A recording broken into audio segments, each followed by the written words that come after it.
नमस्कार दोस्तों, कैसे हैं आप लोग। 22 फरवरी 2021 के डेली एडिटोरियल डिस्कशन में आपका स्वागत है। देखते हैं आज कौन कौन से इंपॉर्टेंट एडिटोरियल्स डिस्कस करेंगे। पहला editorial, the blank pages in India's online learning experience. देखिए वही बात है, इंडिया के ऑनलाइन लर्निंग एक्सपीरियंस की खामियां बताई गई हैं। राजस्थान के रिस्पेक्ट में तो खामियां और ज़्यादा बताई गई हैं। कैसे कोरोना के लॉकडाउन के बाद जिस ऑनलाइन आर्किटेक्चर में हम लोग गए उसका फ़ायदा जिस लेवल पे मिलना चाहिए था लोगों पे, उस लेवल पे लोगों को नहीं मिला। वल्नरेबल सेक्शंस की हालत ख़राब थी। ऐसा नहीं है सरकार ने कुछ नहीं किया, सरकार ने दीक्षा पोर्टल चालू किया, ई पाठशाला ऐप चालू की गई एनसीईआरटी के द्वारा, स्वयं पोर्टल, स्वयं प्रभा, इस तरीके की चीज़ों के बावजूद भी जिस लेवल पे डिजिटल एजुकेशन को एनविसेज किया गया था कि वो लोगों की मदद करेगा पढ़ने में, उस लेवल पे उसने नहीं की है। तो जो इंपॉर्टेंट पॉइंट्स हैं उसको देखेंगे। फिर वाइस वोट, कर्नाटका की स्टेट लेजिस्लेटिव असेंबली में फिर प्रॉब्लम हुई है। Prevention of slaughter and preservation of cattle bill, ये स्टेट लेजिस्लेटिव असेंबली से तो पास हो गया, बट स्टेट लेजिस्लेटिव काउंसिल से पास होगा कि नहीं होगा इस पर डाउट था, और वहां पे इसे वॉइस वोट से पास करा दिया गया। और प्रॉब्लम ये है कि जो स्टेट लेजिस्लेटिव काउंसिल है कर्नाटका की, वहां पे अपोजिशन में कांग्रेस और जनता दल हैं, और दोनों मेजॉरिटी में है मिला के। तो कहीं ना कहीं इसको स्टेट लेजिस्लेटिव काउंसिल से पास करा पाना मुश्किल है। तो जो डिवीजन ऑफ वोट्स ऑर्डर हुआ था वो डिवीजन ऑफ वोट यहां नहीं हो पाया। कुछ कुछ आप कह सकते हो कि जिस गलत तरीके से फार्म बिल्स को राज्यसभा में पास कराया गया था, उतने ही गलत तरीके से इस बिल को कर्नाटका की स्टेट लेजिस्लेटिव काउंसिल में पास कराया गया है। तो इसके रिस्पेक्ट में जो भी कॉन्स्टिट्यूशनल आर्टिकल्स है, जो गलत तरीका है, ये क्यों डिप्लॉय किया जा रहा है इंडिया में, इसको समझेंगे। फिर नेक्स्ट, नेविगेटिंग द स्टॉर्म, यहाँ पे कुछ स्पेसिफिक जो रिकमेंडेशंस है 15th फाइनेंस कमीशन की, जिनको केंद्र की सरकार ने मान लिया है, उनको देखेंगे। एक दो रिकमेंडेशंस जिनके बारे में केंद्र की सरकार ने अभी कोई भी डिक्लेरेशन नहीं किया है, ओपनली नहीं माना है, उनको भी देखेंगे। फाइनली एक आर्टिकल है टाइम एंड परसिवरेंस, यहाँ पे बात की जा रही है नासा के परसिवरेंस रोवर की, जो कि मार्स में गया है। तो वैसे तो इसके बारे में मैंने पहले के करंट अफेयर्स में डिस्कस किया है, तो रेफरेंस वीडियो आपको बता दूंगा। इसके पहले यूएई का होप मिशन है, उसकी रेफरेंस वीडियो भी आपको बता दूंगा। फिर पहले जो मैंने वीडियोस बनाई हैं उनमें 2 या 3 पॉइंट्स कवर्ड नहीं थे, जैसे कि डिसेंट ऑफ परसिवरेंस, इसके बारे में, परसिवरेंस वहां पे क्या क्या करेगा इसके बारे में, इंजेन्युइटी नाम का एक हेलीकॉप्टर है वो क्या करेगा इसके बारे में। तो इन सब चीजों को जो थोड़ी बहुत छूट गई हैं हम कवर कर लेंगे। नेक्स्ट अगर देखा जाए तो देखिए, the fight for dignity in the feminist struggle. वैसे तो ये टॉपिक बहुत इंपॉर्टेंट है, this is very important for UPSC mains and our current societal contextual understanding, but इस आर्टिकल में अनफॉर्चुनेटली कोई बहुत कॉन्क्रीट स्टैटिस्टिक्स नहीं दे रखे हैं। यहाँ पे वी गीता जी ने कहीं ना कहीं ये बताया है कि लेडीज को प्रॉब्लम होती है, किस प्रकार से सोसाइटी को उनको प्रॉब्लम होती है, बट कोई प्रॉपर और कॉन्क्रीट स्टैटिस्टिक्स नहीं है, इसलिए मैं यहाँ पे इस आर्टिकल को डिस्कस नहीं कर रहा हूँ। ये जर्नलिज्म से रिलेटेड आर्टिकल आता है हर मंडे को, तो मैं इसको ज़्यादातर छोड़ ही देता हूँ। और क्लीन एनर्जी पोस्ट कोविड, इस आर्टिकल को मैं इसलिए डिस्कस नहीं कर रहा हूँ क्योंकि इस आर्टिकल में कुछ भी समझाने लायक नहीं है। अरमीदा सल्सिया अलिशिया बाना, ये अंडर सेक्रेटरी जनरल है यूनाइटेड नेशंस की, ये बता क्या रही है, बता ये रही हैं कि रिसेंटली एक रिपोर्ट रिलीज हुई है जिसका नाम है shaping a sustainable energy future in the Asian Pacific, a greener more resilient and inclusive energy system. इस रिपोर्ट को रिलीज किया है यूनाइटेड नेशंस के economic and social commission for Asia and Pacific, ESCAP ने। ये रिपोर्ट क्या बता रही है उसके बारे में बस यहाँ बातचीत करी गई है, कुछ भी बहुत खास नहीं है, आप खुद पढ़ के समझ सकते हो इसमें क्या लिखा हुआ है। दैट्स वाई मैं अलग से इसको डिस्कस नहीं कर रहा हूँ। अगर कुछ भी समझाने लायक मुश्किल होता मैं आपके साथ डिस्कस करता। बहुत ही जनरल पॉइंट्स हैं, आप एक बार खुद भी रीडिंग मारिए इसकी। तो शुरुआत करते हैं आज के एडिटोरियल डिस्कशन की। सबसे पहले the blank pages in India's online learning experience. आगे बढ़ने से पहले फ्रेंड्स, वीडियो पे लाइक का बटन, अगर अब तक आपने इस वीडियो को शेयर नहीं किया है, इस चैनल को शेयर और सब्सक्राइब नहीं किया है, तो बिल्कुल कर लीजिए। मुझे हेल्प करने के लिए आप ज्वाइन बटन दबा के चैनल के मेंबर बन सकते हैं। चाहे एनसीईआरटी 6 से 12 की वीडियोस हो, पॉलिटी की, साइंस की, ज्योग्राफी की, इकोनॉमी की, हिस्ट्री की, या फिर आप एनसीईआरटी, आप लक्ष्मीकांत पॉलिटी की बात कर लीजिए, स्पेक्ट्रम मॉडर्न हिस्ट्री की बात कर लीजिए, आगे मिडिल हिस्ट्री में सतीश चंद्र, बाकी इंपॉर्टेंट की बात है, इकोनॉमी रमेश सिंह, ये सब मैं कवर करूंगा। एनसीईआरटी 11th 12th ज्योग्राफी भी मैं अभी से जल्दी कवर करने की कोशिश करूंगा, तो आप ज्वाइन बटन दबा के हेल्प कर सकते हो। इंस्टाग्राम पे फॉलो कर लीजिए, आपके जेन्युइन डॉट्स को जवाब दूंगा। टेलीग्राम ग्रुप ज्वाइन कर लीजिए, इस पर्टिकुलर लेक्चर की पीडीएफ आपको मिल जाएगी। और टेलीग्राम ग्रुप इसलिए भी ज्वाइन कर लीजिए क्योंकि मैं जो भी वीडियोस बनाता हूँ, सारी वीडियोस की नोटिफिकेशन यूट्यूब नहीं भेजता है, तो टेलीग्राम पे मैं वीडियोस की लिंक दे देता हूँ, तो आपको वीडियो वैसे मिल जाएगी। तो शुरुआत करते हैं, क्या लिखा हुआ है यहाँ पे, the attempts at initiating a rapid transition to synchronized digital learning following the pandemic have many lessons।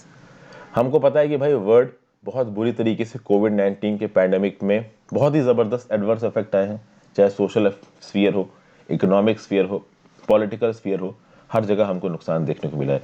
कोविड-19 ने सबको अफेक्ट किया है, ठीक है भाई, अफेक्टेड ऑल सेक्टर्स। अब देखिए, बहुत से ऐसे इलाके हैं जहां पे इंडिया जैसी कंट्रीज बहुत ज़्यादा अफेक्टेड रही हैं और इंडिया जैसी कंट्रीज को वरी होना चाहिए, लेकिन एक पर्टिकुलर एरिया है जहां पे इंडिया जैसी कंट्रीज को बहुत ज़्यादा वरी होना चाहिए, वो है एजुकेशन। और स्पेशली अगर आप बात करो गर्ल चाइल्ड की एजुकेशन की, गर्ल चाइल्ड की एजुकेशन तो स्पेसिफिकली यहाँ पे बहुत डिसएडवांटेज रही है। अराउंड 300 मिलियन चिल्ड्रन, यानी लगभग 30 करोड़ चिल्ड्रन हर एज ग्रुप के इंडिया में आउट ऑफ स्कूल थे। ये तब बात हो रही जब लॉकडाउन लगा हुआ था और स्कूल बंद थे। ऑब्वियस सी बात है, स्कूल बंद है तो कोई भी बच्चा स्कूल नहीं जा रहा है। 30 करोड़ से ज़्यादा बच्चे ऑलमोस्ट स्कूल के बाहर थे। लेकिन अब जब स्कूल खुल रहे हैं और जब बच्चे स्कूल वापस जाना शुरू कर रहे हैं, यहाँ पे बहुत क्लोजली स्क्रूटनाइज करना पड़ेगा, बहुत क्लोजली हमको मॉनिटर करना पड़ेगा कि किस लेवल पे बच्चे फिर से स्कूल कॉलेज जा रहे हैं। कोरोना से पहले किस लेवल पे स्कूल कॉलेज जा रहे थे, कोरोना के बाद कैसे जा रहे हैं। कोरोना के पहले भी आपको बता दूं कि सरकार ने बहुत बड़ी मुहिम छेड़ी है, तब ज़्यादा से ज़्यादा बच्चों को, स्पेसिफिकली गर्ल चाइल्ड को जैसे तैसे करके स्कूल पहुंचाया गया था। और अब चूंकि कोरोना के पैंडेमिक के बाद सबका ध्यान इस बात पे है कि लोग सेफ रहें, फिजिकल डिस्टेंसिंग रहें, इस बात को भी देखना बहुत ज़्यादा ज़रूरी है कि बच्चों को पढ़ने को मिल रहा है या नहीं मिल रहा है। उसके बाद एजुकेशन सेक्टर में एक और बहुत प्रॉब्लम है, चैलेंजेस ऑफ डिलीवरी, कि भाई एजुकेशन जा तो रही है बच्चों के पास, बट किस लेवल की एजुकेशन जा रही है, क्या अच्छी एजुकेशन जा रही है, क्या बुरी एजुकेशन जा रही है। पेडागॉगिकल प्रोसेस क्या है, पेडागॉगी क्या होता है, पेडागॉगी होता है भाई पढ़ाने का तरीका, समझ गए भाई। तो पेडागॉगिकल प्रोसेस क्या है, क्लासरूम में जो कुछ भी आपको पढ़ाया जा रहा है, आप सीख रहे हो या नहीं सीख रहे हो, इस बात को आप कैसे एसेस करोगे, स्टूडेंट को किस प्रकार का सपोर्ट मिल रहा है अपने टीचर से, अपने पीयर्स से, स्टूडेंट और टीचर का इंगेजमेंट किस प्रकार से हो रहा है, इन सब चीजों के अंदर थीसिस करने की जरूरत है। और उसके बाद भाई सबसे ज्यादा तो ये देखने की जरूरत है कि आपने डिजिटल फॉर्मेट से कितने लोगों को पढ़ाया या फिर आप कितने लोगों को क्लास तक पहुंचा पाए। अथॉरिटीज को रियलिस्टिकली ये एसेस करना पड़ेगा कि डिजिटल लर्निंग में, मान लीजिए आप ऑनलाइन बच्चों को पढ़ा भी रहे हो और बहुत सारे लोगों को आपने टैब दे दिए, बिजली की सुविधा दे दी, उन तक कैसे ना कैसे करके डिजिटल एजुकेशन पढ़ा दिया, पहुंचा दी। ये बात को समझना बहुत ज़रूरी है कि किस हद तक ये बच्चे डिजिटल लर्निंग के साथ अपने आप को एसोसिएट कर पा रहे हैं, डिजिटल लर्निंग के साथ कनेक्ट कर पा रहे हैं, जो कि डिजिटल लर्निंग के साथ कनेक्शन एक बहुत बड़ी प्रॉब्लम है। ठीक है, उसके बाद देखिए क्या बोला जा रहा है, this is crucial as studies conducted on government run schools in various states indicate poor performance, a majority of children specially girl students have missed out much on the various email platform offered. यहाँ पे क्या बताया जा रहा है, यहाँ पे बताया ये जा रहा है कि भाई देखिए, ये देखना बहुत ज़्यादा ज़रूरी है, ये एसेस करना बहुत ज़्यादा ज़रूरी है कि बच्चे डिजिटल लर्निंग में एक्चुअली में कुछ सीख रहे हैं या नहीं सीख रहे हैं। उसका रीज़न ये है कि ज़्यादातर जो बच्चे हैं हमारे देश में, वो डिजिटल प्लेटफॉर्म्स, वो ईमेल प्लेटफॉर्म से अपने आप को कनेक्ट नहीं कर पाए हैं, और उसमें एक बहुत बड़ा तबका गर्ल स्टूडेंट्स का भी है। तो ओवरऑल बच्चे जो कि वल्नरेबल और आउटस्कर्ट्स इलाके में रहते हैं, वो overall as a whole group तो वल्नरेबल है ही, और उसमें जो गर्ल स्टूडेंट वाला ग्रुप है वो ज़्यादा वल्नरेबल है। ओके, उसके बाद इन बच्चों को पढ़ने की अपॉर्चुनिटी सिर्फ इसलिए नहीं मिल रही क्योंकि डिजिटल प्लेटफॉर्म्स के पास अवेलेबल नहीं, इसलिए भी नहीं मिल रही है क्योंकि जो लोग घर में हैं उनको या तो हाउस होल्ड का काम दे दिया जाएगा घर का, या एग्रीकल्चर का काम दे दिया जाएगा, फार्म वर्क।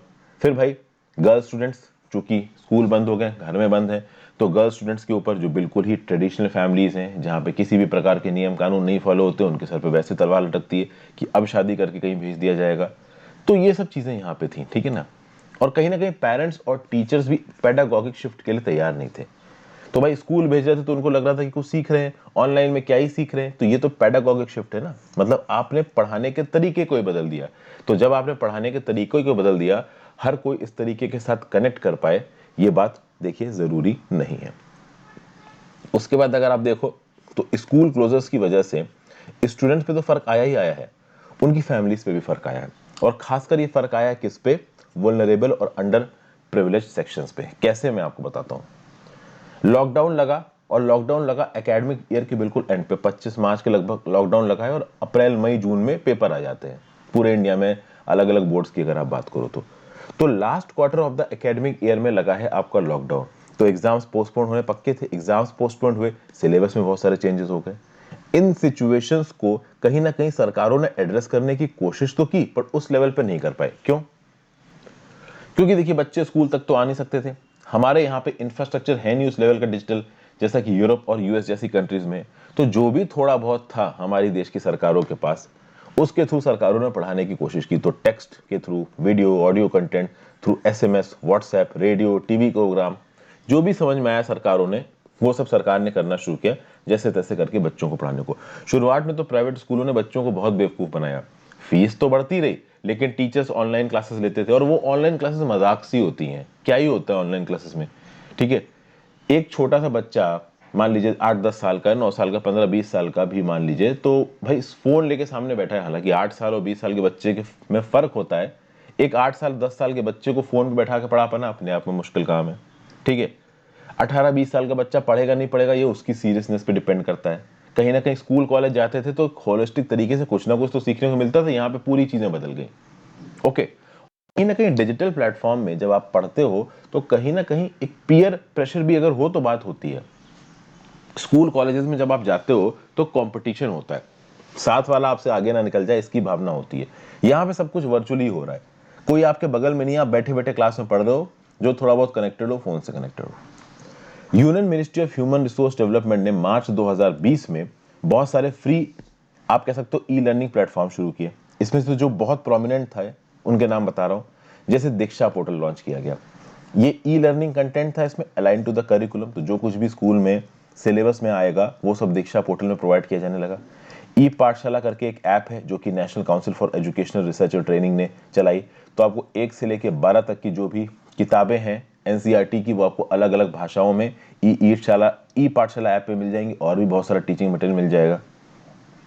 फिर स्वयं नाम का एक पोर्टल बनाया गया, इसमें 1900 कंप्लीट कोर्सेज हैं, आपको पूरी की पूरी teaching videos, weekly assignments, examinations सब मिल जाएंगे 1 से लेकर 12वीं कक्षा तक के लिए। फिर भाई स्वयं प्रभा पोर्टल है, ये क्या है? This is basically a group of 32 direct to home channels. ये क्या करते हैं? They telecast educational programmes. तो अगर आप इन प्रोग्राम्स को देखो तो ऐसा नहीं है कि सरकार ने कुछ किया नहीं, सरकार ने काफी कुछ करने की कोशिश की है। ये चीजें नीचे किस लेवल तक पहुंची हैं, ये मेजर चीज है। देखिए, studies indicate that rapid transition to digital learning has been very challenging. एकदम से हम लोग मतलब इंस्टेंटली डिजिटल लर्निंग में चले गए। 25 मार्च 2020 को लॉकडाउन लगा और हमें बिल्कुल भी बफर जोन मिला ही नहीं, एकदम से क्लासरूम से बाहर निकले और डिजिटल लर्निंग में घुस गए। अब यहाँ पे प्रॉब्लम होने वाली थी, स्पैटियल डिवाइड की, डिजिटल डिवाइड की, जेंडर डिवाइड की, क्लास डिवाइड की। स्पैटियल डिवाइड कैसे? स्पेस, फॉर एग्जाम्पल, अब बहुत सारे ऐसे गरीब लोग थे जो शहरों में रहते थे, जैसे तैसे करके अपने बच्चों को पढ़ा रहे थे। स्कूल कॉलेज बंद हो गया, बच्चों का स्कूल जाना बंद हो गया, और वो बच्चों को लेके अपने गांव की तरफ निकल गए। अभी स्कूल उनका शहरों में और वो पहुंच गए गांव में, स्पैटल डिवाइड आ गया। अब वैसे तो टेक्नोलॉजी के लिए स्पैटल डिवाइड मैटर नहीं करता है, लेकिन मुंबई, दिल्ली, जयपुर जैसे शहरों में जो बच्चे स्कूलों में पढ़ रहे थे, उनकी ऑनलाइन क्लासेस अब अपने गाँव टंडौर खेड़ा में बैठ के कैसे करेंगे? समझ गया बात को? ये सब चीजें हैं यहाँ पे। उसी प्रकार से आप डिजिटल डिवाइड की बात कर लीजिए, तो किसी के पास कंप्यूटर है, किसी के पास नहीं है, किसी के पास फोन है, किसी के पास नहीं है। ठीक है, जेंडर डिवाइड की बात कर लीजिए, क्लास डिवाइड की बात कर लीजिए, तो कहीं ना कहीं इस डिवाइड ने डिजिटल लर्निंग को यूनिफॉर्म नहीं करने दिया, इसको बहुत ज्यादा इनइक्विटेबल कर दिया, इक्विटेबल नहीं होने दिया। फिर यूनिसेफ की एक रिपोर्ट पॉइंट आउट करती है कि बहुत ज्यादा स्कूल बंद थे, बहुत ज्यादा स्कूल बंद होने के चलते हमें यह पता चला कि टेक्नोलॉजी का डिस्ट्रीब्यूशन कितना अनइवन है। कहीं कहीं पे तो टेक्नोलॉजी बहुत एडवांस्ड है, तो सॉफ्टवेयर भी है, हार्डवेयर भी है, इंटरनेट कनेक्शन भी है, खासकर शहरों में। लेकिन जैसे जैसे आप सबर्बन या रूरल इलाकों में चले जाओगे, वहां पे रिमोट लर्निंग ऑलमोस्ट इम्पॉसिबल हो जाती है, क्योंकि हमारे देश में ऐसे बहुत से इलाके हैं जहां पे आज तक बिजली तक नहीं पहुंची है। तो फोन, कंप्यूटर, यही सब पहुंचना बहुत मुश्किल काम है। वहां पे 2G सिग्नल बहुत मुश्किल से आते हैं, फोन चार्ज बहुत मुश्किल से होते हैं। भाई डिजिटल लर्निंग आप क्या ही करवाओगे? समझ गए? तो education enabled economic and social mobility ये बहुत कम नजर आई, क्योंकि हमारा उस लेवल का टेक्नोलॉजिकल एडवांसमेंट ही नहीं है। फिर यहां पे और भी बहुत सी चीजें हुई हैं, जैसे कि फॉर एग्जांपल इसका इम्पैक्ट बहुत ज्यादा है। जब स्कूल बंद हुए तो जो बॉयज थे कहीं ना कहीं इनअटेंटिव हो गए, और जो गर्ल्स है उनके पास अपॉर्चुनिटी कम थी, उनको घर के कामों में लगा दिया गया, जहां पे हुआ उनकी पकड़ के शादी कर दी गई। फिर आप देखोगे कि बोर्ड एग्जाम्स को पोस्टपोन जरूर किया गया, और हायर क्लासेस में ऑटोमेटिकली प्रमोट किया गया बहुत बच्चों को। तो जब हायर क्लासेस में आप ऑटोमेटिकली प्रमोट हो जाओगे बिना कोई एग्जाम दिए, तो कहीं ना कहीं आपकी एफिशिएंसी पे तो फर्क आएगा ही आएगा। एक सर्वे कराया गया centre for budget and policy studies के द्वारा जुलाई 2020 में। इसमें देखा गया कि 3000 से ज्यादा घर आसाम, बिहार, उत्तर प्रदेश, तेलंगाना और दिल्ली में, जहां पे या तो पैसे की प्रॉब्लम है या खाने पीने की प्रॉब्लम है, यहाँ पे 50% बच्चे, चाहे वो लड़का हो चाहे वो लड़की हो, उनको ये कंफर्म नहीं था कि लॉकडाउन के बाद वो कभी स्कूल पहुंचेंगे भी या कभी नहीं पहुंचेंगे। स्कूल बहुत लंबे समय के लिए बंद थे, तो स्कूल बंद होने की वजह से बहुत से प्रोग्राम से फर्क आए, जैसे मिड डे मील स्कीम, तो जो दिन में बच्चों को फ्री में खाना मिलता था गर्मा गर्म, वो मिलना बंद हो गया। स्कूल हेल्थ प्रोग्राम, कुछ गर्ल्स चिल्ड्रन को प्री मेट्रिक स्कॉलरशिप मिला करती थी, ये सब बंद हो गया। तो बहुत सारे ऐसे प्रोग्राम्स भी बंद हो गए, तो जो डायरेक्ट और इनडायरेक्ट बेनिफिट पहुंचते थे बच्चों के पास, वो भी कम हो गए। फिर यहाँ पे राजस्थान स्टेट का एग्जाम्पल दिया। राजस्थान में तो खासा ये बताया गया कि education of girl child is still a challenge. देखिए क्या बोला गया है, the state is पोजिशन्ड प्रिकैरियसली।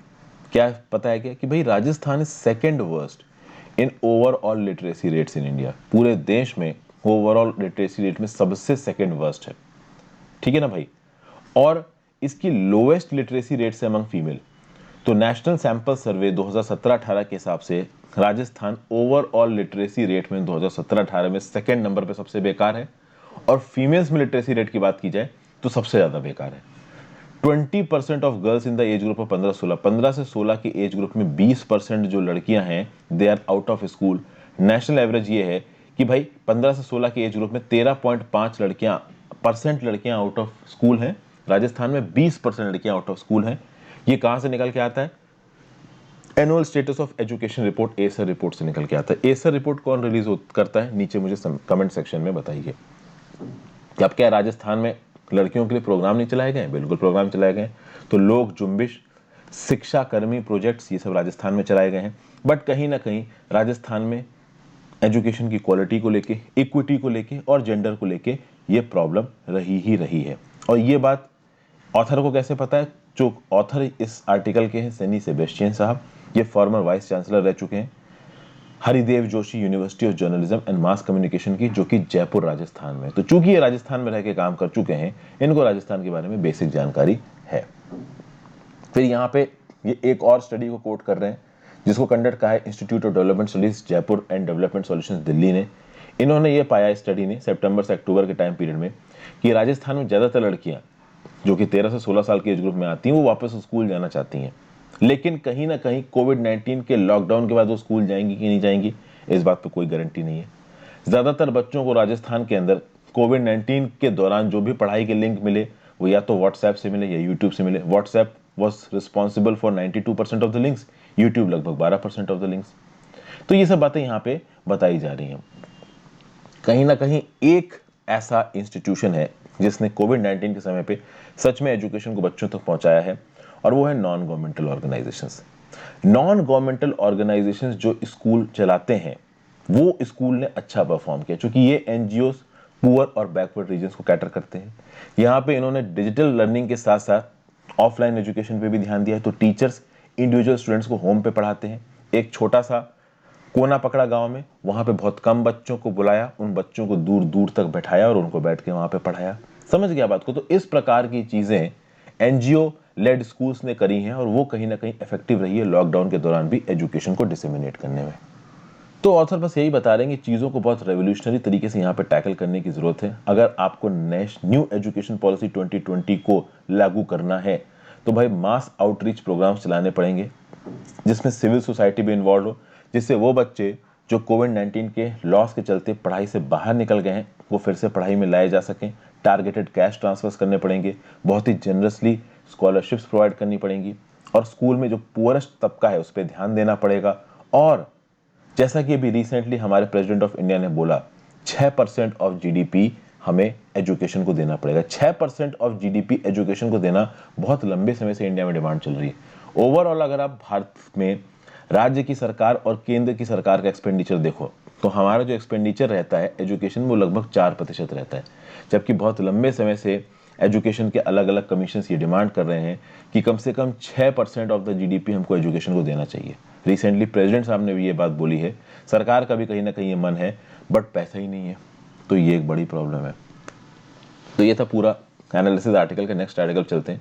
Voice vote as constitutional subterfuge, even laws that are unquestionable desirable and necessary can not be enacted using dubious legislative mechanism. यहाँ पे एक bill की बात की जा रही है, Karnataka prevention of slaughter and preservation of cattle bill. इसको पास कर दिया गया 8 फरवरी को कर्नाटका की स्टेट लेजिस्लेटिव काउंसिल में। ये जो Karnataka prevention of slaughter and preservation of cattle bill है, ये स्टेट की लेजिस्लेटिव असेंबली से तो पास हो ही गया था, यहाँ पे सरकार के पास मेजॉरिटी थी। बट जो इनका स्टेट लेजिस्लेटिव काउंसिल था, जो कि इनका अपर हाउस था, यहाँ पे मेजॉरिटी नहीं थी। यहाँ पे जो अपोजिशन पार्टीज थी, कांग्रेस और जनता दल यूनाइटेड, इनका ये प्लान था कि इस बिल को हम फेल कर देंगे। लेकिन ये फेल नहीं कर पाए, चूंकि यहाँ पे डिमांड हुई डिवीजन वोट की, और डिवीजन वोट होने नहीं दिया गया। राज्यसभा में जब फार्म लॉज पास हुए थे, तब भी मैंने डिवीजन ऑफ वोट्स की बात हुई थी। डिवीजन ऑफ वोट्स क्या होता है?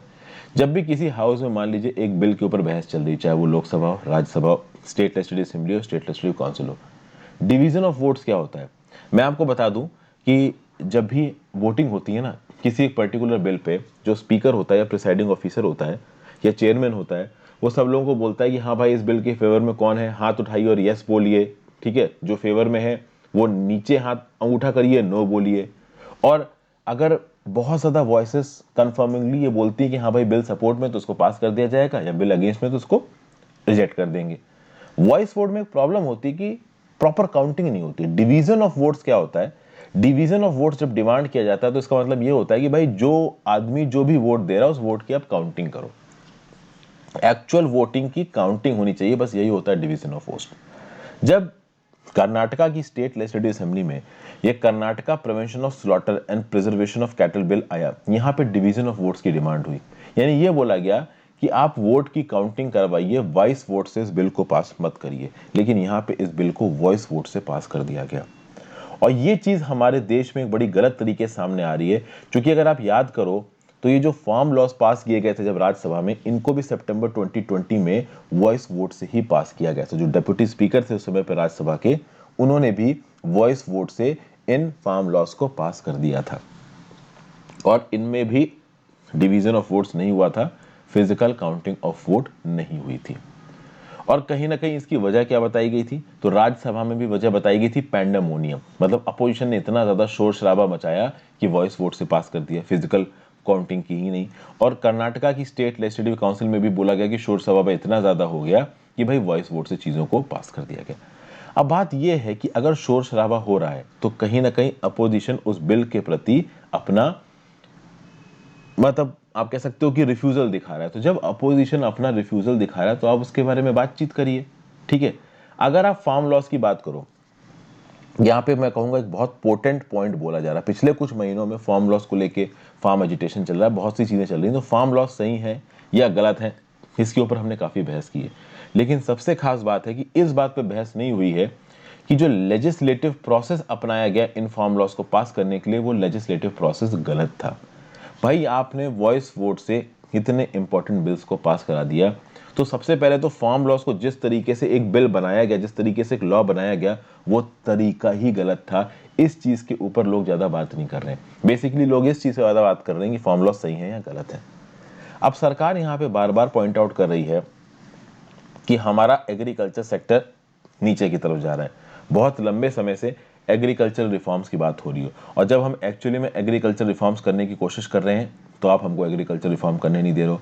एक बात तो देखिए दोस्तों, सही है, मैं खुद इस बात को मानता हूं कि एग्रीकल्चर सेक्टर में रिफॉर्म्स करने की जरूरत है। ये जो मिनिमम सपोर्ट प्राइस है जो कि फार्मर्स को दिए जाते हैं, आप अनलिमिटेड तरीके से जिंदगी भर के लिए मिनिमम सपोर्ट प्राइस नहीं दे सकते। This is not financially feasible. तो कुछ किसानों को मिनिमम सपोर्ट प्राइस आप अनसाइंटिफिक अनकॉमर्शियल तरीके से देते चले जाओ, तो आप अपने अंडरग्राउंड वाटर रिसोर्सेज का और अपने सॉइल रिसोर्सेज का एक्सप्लॉयटेशन कर रहे हो, ये बात तय है। तो एमएसपी सिस्टम को रेशनलाइज करने की जरूरत है, एक ओपन मार्केट बनाने की जरूरत है, ये बात बिल्कुल सही है। लेकिन ये जो चीजें करने का तरीका है फार्म लॉस के थ्रू, भाई ये तरीका बहुत गलत है। इसमें कोई भी डिमांड, मतलब इसमें कोई भी डाउट नहीं है, इस तरीके को आप किसी भी प्रकार से जस्टिफाई नहीं कर सकते। ये बात यहां पे कही जा रही है। अब देखिए क्या बोला जा रहा है, these two sets of laws pass by voice vote. ठीक है भाई, ये एक तो बात हो रही राज्यसभा में जो फार्म लॉस पास हुआ है, और दूसरा एक कर्नाटका असेंबली में जो स्लॉटर बिल पास हुआ है। इन्होंने कहीं ना कहीं कॉन्स्टिट्यूशनली इन्वेस्टेज लेजिस्लेटिव प्रोसेस को बाईपास किया।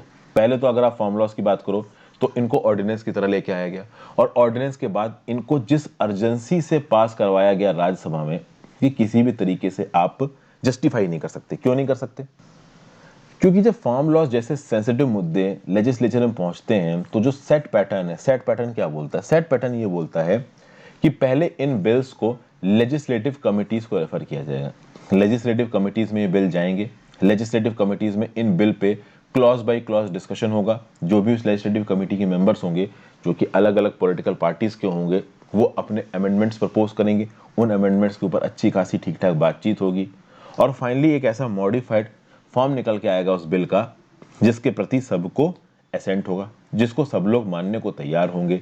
अपोजिशन की डिमांड को भी वहां पे इनकलकेट किया जाएगा। तो इस प्रकार से अगर आप चीजों को पास कराओ, चीजें ज्यादा पोटेंट होंगी। बट ये फार्म बिल में नहीं किया गया। इस बात पे फार्म बिल को बहुत ज्यादा क्रिटिसाइज किया जा रहा है। तो पहली बात तो कॉन्स्टिट्यूशनली सब्टरफ्यूज, मतलब कि जिस प्रकार से बिल को लेजिस्लेटिव प्रोसेस से पास कराया जा रहा है, उसमें वॉइस वोट एक प्रॉब्लम क्रिएट कर रहा है। एक और रूट है जिससे कॉन्स्टिट्यूशनल तरीके को बाईपास किया जाता है, वो है मनी बिल रूट। पिछले कई सालों में हमने ये देखा है कि भाई राज्यसभा की अथॉरिटी को बाईपास करने के लिए, साइड करने के लिए मनी बिल के रूट से भी बहुत सारे बिल्स को पास किया गया। जैसे कि for example Aadhaar bill.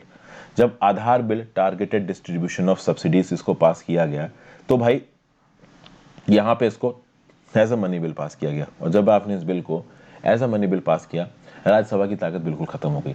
Electoral bond से रिलेटेड बिल को, फॉरेन पॉलिटिकल कंट्रीब्यूशन से रिलेटेड बिल को, जिसमें एफसीआरए में आपने अमेंडमेंट्स किए, फिर ट्राइब्यूनल से रिलेटेड कुछ अमेंडमेंट्स को मनी बिल की तरह पास किया गया। और मनी बिल में, जैसा कि आपको मालूम है कि जब आप मनी बिल को पास कराते हो, राज्यसभा से कोई भी एसेंट आपको लेने की जरूरत नहीं है। राज्यसभा को अपने रिस्पॉन्स देने होते हैं, वो भी 14 दिन के अंदर देने होते हैं, और अगर उसने नहीं दिए तो बिल को पास मान लिया जाएगा। जब ये आधार टारगेटेड डिस्ट्रीब्यूशन ऑफ सब्सिडी वाला बिल सुप्रीम कोर्ट के पास पहुंचा इस बात पे बहस करने के लिए कि ये मनी बिल की कैटेगरी में आता है या नहीं आता है, तो कहीं ना कहीं सुप्रीम कोर्ट ने इसको कॉन्स्टिट्यूशनल तो बोला, लेकिन जो डिसेंटिंग जज था उसने ये बोला कि आधार जैसे बिल को अगर आप मनी बिल की तरह पास करवाते हो तो you are doing a fraud on the constitution. Basically this is a fraud on the constitution. और बाद में कहीं ना कहीं सुप्रीम कोर्ट की कॉन्स्टिट्यूशनल बेंच ने भी इस बात को आइडेंटिफाई किया है कि ये जो कोर्ट की मेजॉरिटी पोजीशन रही है इस आधार बिल में और बहुत सारे दूसरे बिल में, इसको फिर से इंटरप्रेट करने की जरूरत है। बेसिकली यहाँ पे constitutional bench of the supreme court ने बोला है कि majority position and issue of interpreting the money bill provision, इसको आप एक काम करो कि सुप्रीम कोर्ट को एक बड़ी बेंच को दो। तो सुप्रीम कोर्ट की अब एक बड़ी बेंच बैठेगी और इस बात पे डिसीजन लेगी कि भाई मनी बिल की कैटेगरी में कौन कौन से बिल्स आते हैं। मतलब आने वाले समय में सरकार अगर सारे नियम कानूनों को मनी बिल की कैटेगरी के ला के पास कराती रहेगी तो राज्यसभा की अथॉरिटी का मतलब क्या है? फिर तो आप हर चीज बाईपास करके कर सकते हो। समझ गया बात को? तो ऐसे तो राज्यसभा का रोल ही खत्म हो जाएगा। और कहीं ना कहीं राज्यसभा के रोल को वैसे भी क्रिटिसाइज किया गया है। बहुत सारे ऐसे लेजिस्लेचर्स हैं जो कि बार बार इस बात पे सवाल उठा चुके हैं कि यार ये जो इनडायरेक्टली इलेक्टेड राज्यसभा है, ये लोकसभा की अथॉरिटी को कैसे चेक कर सकता है? अरे लोकसभा तो डायरेक्टली इलेक्ट होके आया है, ठीक है, तो how can Rajya Sabha to check the wisdom of Lok Sabha? ऐसी टेंडेंसी देखने को मिली है। तो बात यह है कि अगर आप हमारे डेमोक्रेटिक पॉलिटी में राज्यसभा की यूटिलिटी को क्वेश्चन करते हो तो आप बाई कैमरलिज्म को क्वेश्चन कर रहे हो। And by cameralism is basically a basic structure of the Indian constitution. ठीक है, भले ही लोकसभा लोगों की विल को रिप्रेजेंट करता है डायरेक्ट तरीके से, लेकिन राज्यसभा भी रिप्रेजेंट करता ही है ना। हमारे देश में फेडरलिज्म एक बहुत इंपॉर्टेंट फैक्टर है। फेडरलिज्म में आते हैं स्टेट्स, और ये स्टेट्स की लेजिस्लेटिव असेंबली राज्यसभा में कहीं ना कहीं मेंबर्स को भेजती है। अब ये बात पक्का है कि राज्यसभा पूरी तरीके से परफेक्ट नहीं है, लेकिन राज्यसभा पूरी तरीके से इम्परफेक्ट भी नहीं है। कहीं ना कहीं राज्यसभा का होना बहुत जरूरी है लोकसभा की अथॉरिटेरियन प्रोसेस को चेक करने के लिए। कहीं ना कहीं यहाँ पे ऑथर जुडिशरी को भी क्रिटिसाइज कर रहा है, बोल रहा है कि आज की डेट में सुप्रीम कोर्ट भी सरकार की मदद करती हुई नजर आ रही है। तो ऐसे समय में जब जुडिशरी लोकसभा को और एक सरकार यानी council of ministers headed by prime minister को चेक नहीं कर पा रही है, तो राज्यसभा का जो इन्वॉल्वमेंट है वो बहुत ज्यादा इंपॉर्टेंट हो जाता है। अब बहुत सारे ऐसे इश्यूज हैं जहां पे राज्यसभा ने प्रोग्रेसिव लेजिस्लेशंस को पास्ट में रोका है। जैसे कि एक एग्जाम्पल दिया गया है, पंचायती राज बिल 64वें कॉन्स्टिट्यूशनल अमेंडमेंट, 64वें संविधान संशोधन के थ्रू राजीव गांधी जी की सरकार लेके आनी चाहती थी।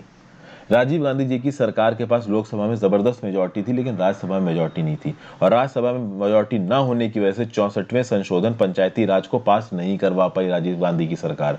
तो इससे क्या पता चलता है? इससे ये पता चलता है कि राज्यसभा ने बहुत सारे इंपॉर्टेंट बिल्स को भी पास्ट में पास होने से रोका है। तो आप ये तो नहीं कह सकते कि राज्यसभा हमेशा जो करता है वो सही ही करता है, लेकिन आप ये भी नहीं कह सकते कि राज्यसभा हमेशा जो करता है वो गलत करता है। कहीं ना कहीं लोकसभा की टोटलिटेरियन टेंडेंसी को चेक करने के लिए राज्यसभा का प्रॉपर तरीके से काम करना बहुत ज्यादा जरूरी है। आप उसको हटा नहीं सकते। अगर आप हटाओगे तो आप हमारे देश के डेमोक्रेटिक कंडीशंस को ही हिला दोगे, ये बताया जा रहा है। फिर नेक्स्ट आर्टिकल पे चलते हैं, navigating the storm, 15th finance commission क्या बोलता है ये देखते हैं भाई। 15th फाइनेंस कमीशन ने यहाँ पे क्या क्या रिकमेंडेशन दी है। कहीं ना कहीं यहाँ पे 15th फाइनेंस कमीशन की ये तारीफ कर रहे हैं। आप कह सकते हो कि बैलेंस्ड स्केल में यूनियन ऑफ इंडिया और स्टेट्स के बीच में यहाँ पे पैसों को बांटा है 15th फाइनेंस कमीशन ने। 15th फाइनेंस कमीशन की रिपोर्ट जो है वो कब तक लागू होगी? 2021-22 फाइनेंशियल ईयर से लेके 2025-26 फाइनेंशियल ईयर तक। कहीं ना कहीं 15th फाइनेंस कमीशन ने एक इक्विटेबल, आप कह सकते हो, अप्रोच रखी है केंद्र सरकार की तरफ, राज्य सरकारों की तरफ। आपको पता है केंद्र सरकार और राज्य सरकार दोनों के ऊपर रेवेन्यू का स्टेट्स है, कहीं ना कहीं फिजिकल डिमांड है। राज्य की सरकारें केंद्र सरकार से पैसा मांग रही हैं, केंद्र की सरकार उतना पैसा नहीं दे पा रही है। ये सब चीजें तो देखिए चलती रहती हैं। अगर आप बात करो तो कमीशन ने जो रिकमेंडेशंस दी हैं, ज्यादातर सेंटर ने रिकमेंडेशंस को मान लिया है। तो भाई कहीं ना कहीं फाइनेंस कमीशन ने रिकमेंडेशन दी है कि 41% ऑफ द पैसा आप एलोकेट करो स्टेट की सरकारों को। तो भाई कहीं ना कहीं केंद्र की सरकार ने मान लिया है। केंद्र की सरकार चाहती तो ये थी कि पहले के 42% से बहुत कम किया जाए, लेकिन 42% से केवल 41% किया गया। ऐसा क्यों किया गया? क्योंकि पहले का जो स्टेट था जम्मू एंड कश्मीर का, वो अब 2 यूनियन टेरिटरीज में बढ़ चुका है। तो ऑब्वियस ही बात है, यूनियन टेरिटरीज तो सरकार के, केंद्र सरकार के खर्चे के अंदर आते हैं, तो उसका पैसा तो केंद्र सरकार के पास आएगा। तो 42% से 41% कर दिया गया है। Divisible pool of taxes and revenue deficit grants of nearly 2.95 lakh crore over for 17 states over the next 55 years. तो अगले 5 सालों में लगभग 2.95 लाख करोड़ दिए जाएंगे स्टेट्स को अगले 5 सालों में। ठीक है। फिर यहाँ पे कमीशन ने ये सजेशन दिया है कि ग्रांट्स प्रोवाइड की जाएंगी अर्बन और रूरल लोकल बॉडीज को, और ये जो ग्रांट्स प्रोवाइड की जाएंगी अर्बन और रूरल लोकल बॉडीज को, ये तब प्रोवाइड की जाएंगी जब ये स्टेट्स अपने खुद के फाइनेंस कमीशन बनाएंगे, और अपने फाइनेंस कमीशन जो भी उनकी लोकल बॉडीज होंगी उनके अकाउंट्स को ऑनलाइन पब्लिश करेंगे। तो स्टेट्स अपने फाइनेंस कमीशन बनाएंगे, और जो भी उनकी लोकल बॉडीज है, म्यूनिसिपल बॉडीज है, पंचायत से, उनके अकाउंट्स को ऑनलाइन पब्लिश करेंगे। ये अकाउंट्स अगर सही तरीके से दिखेंगे तो भाई ग्रांट्स प्रोवाइड की जाएंगे स्टेट गवर्नमेंट को। ठीक है भाई। फिर 60% grants in urban local bodies को और दूसरी लोकल बॉडीज को तब दिए जाएंगे जब ये लोकल बॉडीज सैनिटेशन और वाटर की सर्विसेज प्रोवाइड करेंगे लोगों को। तो काफी हद तक चीजें यहाँ पे परफॉर्मेंस के बेस पे रखी गई हैं, जो कि अच्छी बात है। फिर यहाँ पे एक इन प्रिंसिपल नोट दी है केंद्र ने, सरकार ने किसको? पैनल के सजेशन को। फाइनेंस कमीशन के पैनल ने सजेस्ट किया है कि एक नॉन लैप्सेबल डेडिकेटेड फंड बनाया जाएगा जो डिफेंस और इंटरनल सिक्योरिटी मॉडर्नाइजेशन में पैसा एलोकेट करेगा। भाई ये बहुत ज्यादा जरूरी है। सेंटर ने रिक्वेस्ट दी थी कहीं ना कहीं एक ऐसा फंड जो सरकारी डिफेंस को और इंटरनल सिक्योरिटी मॉडर्नाइजेशन को पैसा दे, ये बहुत ज्यादा जरूरी है। अब जरूरी ये भी है कि सरकार इस पैसे को सही प्रकार से खर्च करे। ठीक है भाई। ऑलरेडी केंद्र की सरकार ने फाइनेंस कमीशन को यह सजेशन दिया था कि क्या इस प्रकार का एक फंड बनाया जा सकता है जिससे पैसा निकाल के बजट एलोकेशन से अलग डिफेंस कैपेक्स में खत्म किया जा सके। कैपेक्स समझते हैं ना, कैपिटल एक्सपेंडिचर, यानी डिफेंस की फील्ड में कैपिटल एक्सपेंडिचर करने के लिए बजट एलोकेशन से साइड से एक फंड बनाना चाहिए कि समय पड़ने पे जरूरत के अनुसार पैसा इस फंड से निकाल के खत्म किया जा सके। उसके बाद पैनल ने सजेस्ट किया है कि भाई 1.5 lakh crore out of consolidated fund of India over 5 years to partly finance this. The state has said that the funding nitty-gritties will be examined later. मतलब ये जो डिफेंस कैपेक्स के लिए, डिफेंस कैपिटल एक्सपेंडिचर के लिए fund अलग से बनाया जाएगा, इस फंड के अंदर अगले 5 सालों में 1.53 लाख करोड़ डाले जाएंगे। हालांकि ये 1.53 लाख करोड़ किस प्रकार से खर्च किए जाएंगे, किस समय पे इनको एक्सपेंड किया जाएगा, मतलब खर्च किया जाएगा, ये सब सरकार सोचेगी। मतलब फाइनेंस कमीशन ने यहाँ पे एक राय दे दी है कि हाँ भाई आप एक ऐसा फंड बना सकते हो जिसमें 5 सालों में आप 1.53 लाख करोड़ रुपए खत्म कर सकते हो बजट में जो डिफेंस के एलोकेशन है उसके अलावा। अब यहाँ पे देखिए फाइनेंस कमीशन ने कुछ और रिकमेंडेशंस दिए हैं जिसके लिए अभी के लिए सरकार के सपोर्ट नहीं आया है।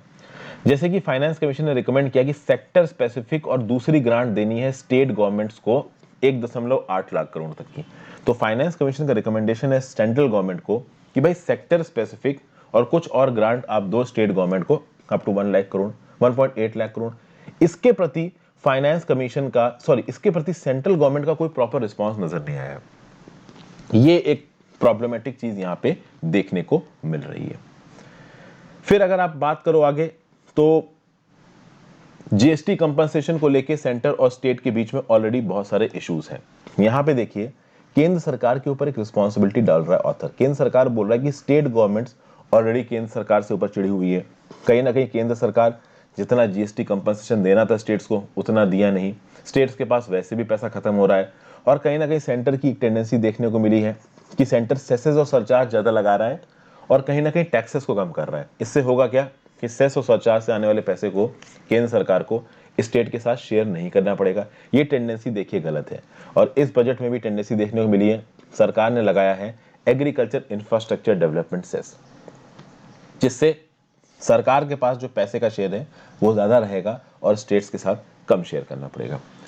यहां पे अगर बात की जाए तो इस प्रेजेंट फाइनेंस कमीशन के ऊपर एक बेसिस पे इल्जाम लगाया जा रहा है या क्रिटिसाइज किया जा रहा है कि एनके सिंह लेड ये जो 15 फाइनेंस कमीशन था ना, इसने सरकार को इस बात पर क्रिटिसाइज नहीं किया कि सेस और सरचार्ज कम लगाओ। पहले के फाइनेंस कमीशन ने हमेशा सरकार को क्रिटिसाइज किया है कि आप सेस और सरचार्ज कम लगाइए, क्योंकि सेस और सरचार्ज सबको पता है कि स्टेट के साथ शेयर नहीं करना पड़ता, वो केंद्र सरकार के पास रहता है। तो केंद्र सरकार को इस बात पे क्रिटिसाइज किया जाता है। लेकिन यहाँ पे एनके सिंह पैनल के सामने बहुत सी परेशानियां थी। एक तो भाई डोमेस्टिक और ग्लोबल मैक्रो इकोनॉमिक लैंडस्केप बिल्कुल हिला हुआ था। प्लानिंग कमीशन तो अब हट ही चुका है, ठीक है। जीएसटी इंट्रोड्यूस हो चुका है, तो जीएसटी के इंट्रोड्यूस होने के बाद ये पहला आप कह सकते हो 5 ईयर प्लान यहाँ पे डिवाइस किया जा रहा है फाइनेंस कमीशन के द्वारा। तो बेसिकली यहाँ पे अगर आप चीजों को ध्यान से देखो तो अच्छा 5 ईयर प्लान मैंने बोल दिया, पहले 5 ईयर प्लान प्लानिंग कमीशन लेके आता था, तो 5 ईयर प्लान को प्लानिंग कमीशन वाला 5 ईयर प्लान मत समझ लेना। बेसिकली यहाँ पे फाइनेंस कमीशन जो कुछ भी 5 सालों में करता है, चीजें बहुत बदल गई हैं। प्लानिंग कमीशन अब है नहीं, उसकी बजाय नीति आयोग आ गया है और जीएसटी इंट्रोड्यूस हो गया है।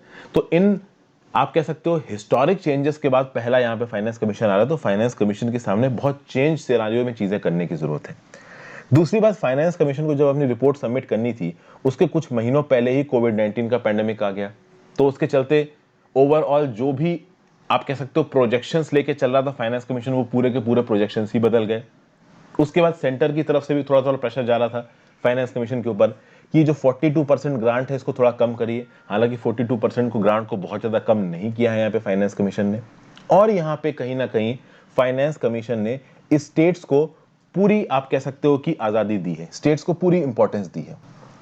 तो स्टेट्स को प्रॉपर पैसों का एलोकेशन हुआ और ऐसा नहीं है कि भाई सेंटर को कोई कम एलोकेशन हुआ, सेंटर को भी ठीक ठाक एलोकेशन हुआ। सेंटर को तो देखिए ज्यादा एलोकेशन होता ही है, पैसा तो एलोकेट सेंटर ही करता है स्टेट्स को, बट स्टेट्स को वो पैसा जो कि अभी की इकोनॉमिक डेवलपमेंट, इकोनॉमिक नाडर से निकाल के ऊपर उठने के लिए जरूरी है, वो कहीं ना कहीं फाइनेंस कमीशन ने प्रॉमिस किया है। अब वो पैसा फाइनली स्टेट गवर्नमेंट तक पहुंचेगा, इस बात के लिए आपके लिए कौन रिस्पॉन्सिबल है? केंद्र की सरकार रिस्पॉन्सिबल है।